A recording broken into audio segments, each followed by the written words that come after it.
मराठी 3 अक्षरित शब्द. नरम, मदन,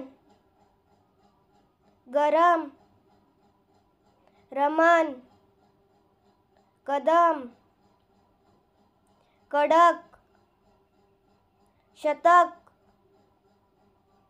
वरद, वचन, नजर, गजब, हजर, कसर, पदर,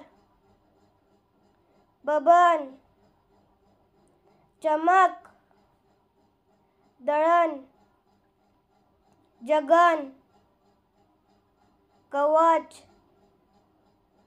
फसल, कमल, मगर, पवन,